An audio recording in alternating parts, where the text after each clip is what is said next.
Fala pessoal, tudo bem com vocês? Marcos Rodrigues aqui, professor do Matemática Mastigada, e hoje a gente vai resolver a prova da UFO 2020, segundo semestre, a primeira questão discursiva, beleza? Então vamos dar uma lida aqui no enunciado, olha só. Considere o seguinte subconjunto dos números inteiros positivos. E aí tem um A aqui, ó, que é o n, tal que n é divisor de 1024. E tem o B aqui, que é o m, tal que m é múltiplo de 4, e esse mesmo m ele é menor ou igual a 260, beleza? Com base nessas informações, resolva os itens abaixo, justificando suas respostas, tá bom? E aí o item A fala o seguinte: determine o número de elementos de A união com B. E o item B, considere todas as funções f de A em B que sejam injetoras e satisfaçam f de n igual a n para qualquer n pertencente a intersecção com B. Quantas funções desse tipo existem? Então, vamos lá resolver a questão. Vamos começar aqui pelo item A, beleza?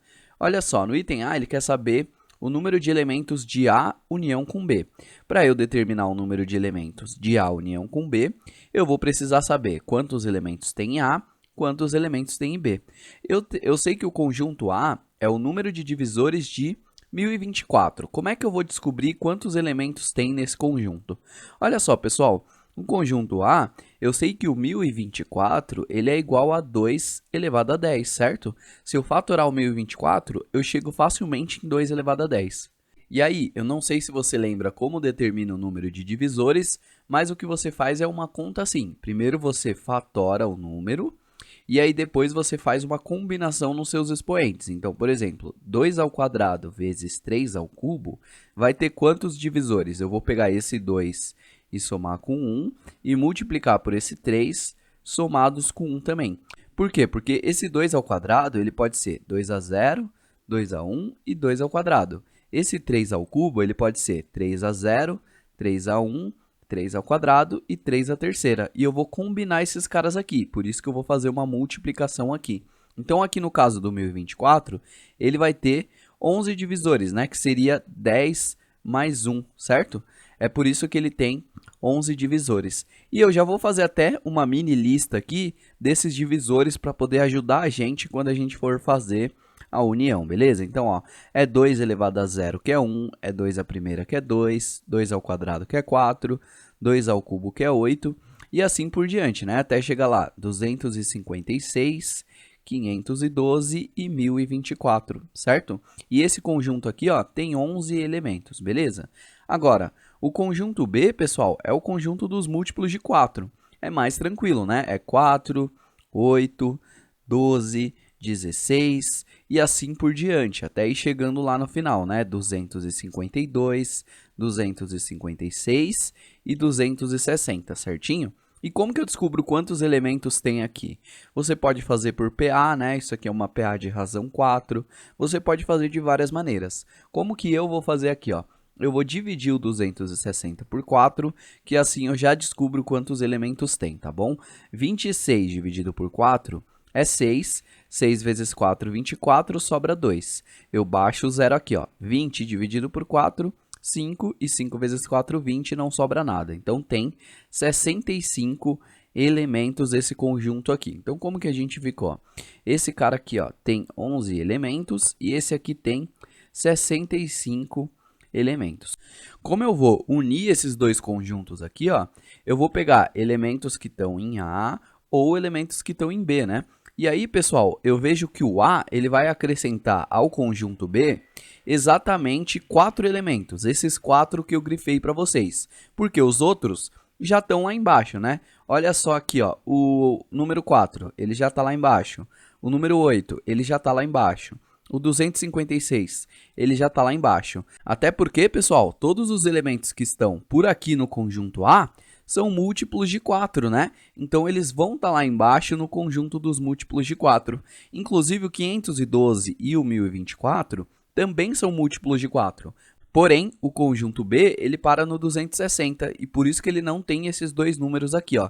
Então, quando eu fizer A união com B, vão ter 65 elementos de B e vão ter 4 elementos de A, que vão adicionar lá. Não é que o A tem 4 elementos, mas o A tem 4 elementos para agregar no elemento B quando eu estiver fazendo a união, beleza? Então, a gente vai ter 69 elementos no conjunto A união com B, beleza? Agora, olha só, eu vou descer aqui para a gente fazer esse item B aí, porque a gente ficou sem espaço. Então, no item B, ele quer formar funções que vá do conjunto A para o conjunto B. Então, eu vou fazer aqui um conjunto A e aqui um conjunto B, beleza? E vou colocar alguns números aqui, os mesmos que eu coloquei aqui em cima, para ajudar a gente. Então, tem o 1, tem o 2, tem o 4, o 8, o 256, o 512 e o 1024. E lógico, tem outros elementos aqui também.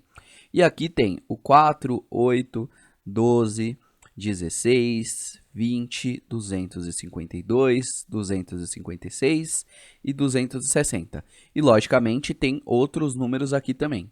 E aí ele fala o seguinte, ele quer que f de n seja igual a n. Então, pessoal, qualquer elemento que eu for pegar aqui, que tem aqui do outro lado, eu vou falar que eles são, um combina com o outro, né? Então, o f de 4, ele vai ser 4. O f de 8 aqui, ele vai ser 8, certo? O f de 256 vai ser 256. Agora, esses números aqui, que eles não estão lá no conjunto B, é eles que eu vou determinar a quantidade de funções que tem, né? São 4 números que não tem no conjunto B. Então, esses 4 números aqui, é que vão determinar a quantidade de funções. E como que eles vão determinar a quantidade de funções? Olha só, eu liguei aqui, essas setinhas, elas vão ligar esses números do meio. E esses números do meio são 7, né? Porque se no total são 11 e esses aqui amarelos são 4, é porque esses do meio que já estão lá no conjunto B são exatamente 7 elementos. Então, aqui no conjunto B eu tenho 65 elementos e eu já usei 7, né? Eu já usei a setinha em 7 elementos para fazer a ligação onde f de n é igual a n, certo? Então, quantos elementos sobraram? Sobraram 58 elementos aqui nesse conjunto B. Então, pessoal, eu vou distribuir esses elementos aqui, esses 4 elementos que sobraram, com esses 58 que sobraram de maneira aleatória, né? Porque ele só me falou a restrição de que f de n é igual a n. Para os outros elementos, ele não falou quanto que tem que ser. Então, tudo bem. E repara que ele me falou que a função tem que ser injetora. Ou seja, não pode sobrar elementos aqui, né? Todos os elementos do conjunto A tem que ter um parzinho aqui no conjunto B e esse parzinho tem que ser diferente. Então, por exemplo, eu não posso pegar e ligar esse 2 com esse 4, porque esse 4 já tem um parzinho, beleza? Então, é isso que eu vou fazer, O número 1, ele vai ter 58 possibilidades. O número 2, ele vai ter 57, porque o número 1 já usou uma possibilidade. O 512 vai ter 56 possibilidades, enquanto que o 1024 vai ter 55. Então, esse aqui é o número de funções injetoras tais que f de n é igual a n, beleza? Claro, você não precisa fazer essa conta aqui, você pode deixar indicado, beleza, pessoal? Então, uma questão bem difícil aí de funções, tá? Que a UFO colocou pra gente, mas eu acho que o item A aí era bem tranquilo, né? Então, eu sempre digo que você não precisa acertar tudo. Porém, o item A dava para você ter acertado, era só você não ter se assustado tanto com a questão, beleza? Era isso então, até a próxima.